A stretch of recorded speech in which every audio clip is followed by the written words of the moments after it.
من یه صراحت لهجه میخوام داشته باشم، مثل خود دوست قدیمی آقای ایرج قادری، آقای مطلبی. ما اگر بخوایم یه متر و معیاری قائل بشیم، شبکه رو به عنوان آخرین کار یک فیلمساز از دست رفته که به هر حال یاد و خاطرش نزد ما که باقی خواهد بود، ولی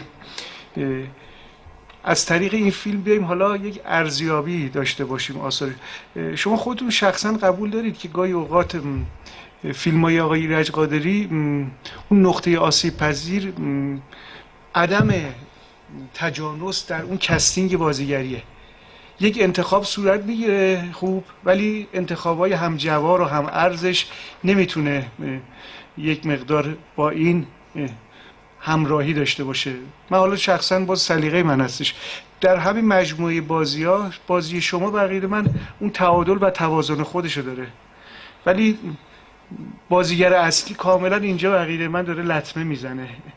خود شما اینو قبول دارید که میتونست این فیلم بهتر دیده بشه و با مخاطب خودش خیلی ارتباط فراگیرتری داشته باشه و این مشکل داره؟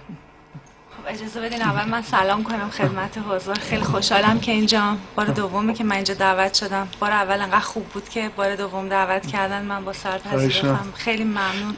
خانم مهاجر خلیلی، قبلا ما در خدمتشون سر فیلم مرگ کسب و کار من است بودیم، کار آقای امیر صرافی. بله. فیلم شبکه واقعا یه خاطره خیلی خاصی داره برای من، به خاطر اینکه خب آخرین فیلم آقای قادریه. منم اولین فیلمم با آقای قادری، اصلا ورودم به سینما با فیلم آقای قادری بود. فیلم چشمان سیاه. امروز بار سوم بود که من فیلم رو میدیدم.